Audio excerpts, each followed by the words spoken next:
మనకు మీ అందరికీ కూడా నల్లారి కుటుంబం అంటే పరిచయం ఉంటుంది. ఎందుకంటే పక్క గ్రామమే.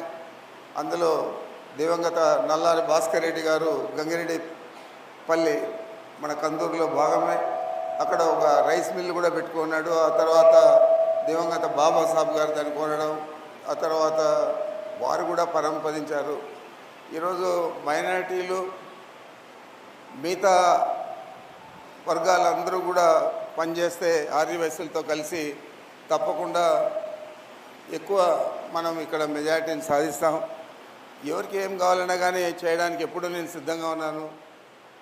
గతంలో అయితే సురేష్ కోరిక మీదే మనం 24 గంటల కరెంటు కూడా ఈ సబ్స్టేషన్ కట్టిన తర్వాత ఇక్కడ ఇవ్వడం జరిగింది.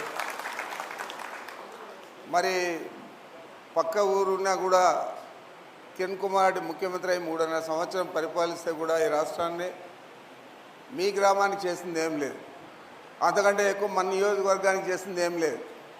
కేవలం అతను ఒక నిమిత్త మాత్రుడుగా ఢిల్లీలో పోయి చిదంబరాన్ని కాళ్ళు పట్టుకొని నేను ఈ రాష్ట్రం విడిపోయినా సహకరిస్తాను, అన్ని రకాల మీరు ఏం చెప్తే అది చేస్తాను, జగన్మోహన్ రెడ్డి గారు పార్టీ పెట్టకుండా నేను చూసుకుంటాను, అవసరమైతే జైల్లో కూడా పెడతానని చెప్పి ముఖ్యమంత్రి ఆ 3.5 సంవత్సరంలో ఏది కూడా పట్టించుకోకుండా ఈ రాష్ట్రం గురించి కేవలం వాళ్ళ తమ్ముళ్ళిద్దరినీ అక్కడ హైదరాబాద్లో అయ్యప్ప సొసైటీ అనే ఒక కాలనీ ఉంది. ఆ కాలనీలో ఒక 4 అంతస్తుల మిద్దె తీసుకొని దాంట్లో ఒక ఫ్లోర్లో ఒక తమ్ముడు, ఇంకో ఫ్లోర్లో ఇంకో తమ్ముడు, కింద ఆఫీసు పెట్టుకొని ప్రతి ఫైలుకు కూడా ప్రతి పనికి కూడా డబ్బులు ఇచ్చిన తర్వాతే సంతకం చేస్తూ వచ్చాడు.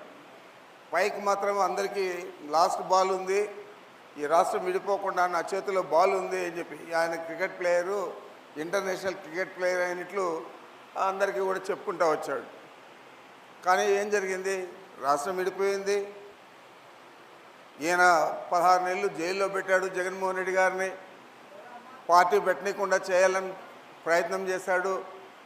తీరా మనం పార్టీ పెట్టి ఎన్నికలకు పోయేటప్పుడు ఒక నెల ముందర లోకల్ బాడీ ఎన్నికలకంతా కూడా సన్నద్ధమై ఎన్నికలు జరిపించాడు. ఎందుకంటే ఆ ఎన్నికలు జరిగితే లోకల్ బాడీ సర్పంచ్ కానీ ఎంపీటీసీ కానీ జరిగితే గ్రామాల్లో గ్రూపులు ఏర్పడతాయి, తప్పకుండా ఇది మద్దతు చంద్రబాబు నాయుడుకి ఇస్తారు అని చంద్రబాబుతో కుమ్మకే లోకల్ బాడీ ఎలక్షన్లు పెట్టి మన పార్టీ అధికారం లేకుండా చేశాడు.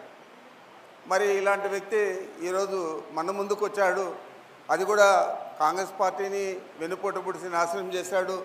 ఏ పార్టీ అయితే అతను ముఖ్యమంత్రిని చేస్తుందో వారిని, అదేవిధంగా మన రాష్ట్రం విడిపోయేదానికి దోహదం పడినాడు. రాష్ట్రానికి కూడా వెన్నుపోటు పొడిచాడు. మనకు రాజధాని కూడా లేకుండా చేశాడు.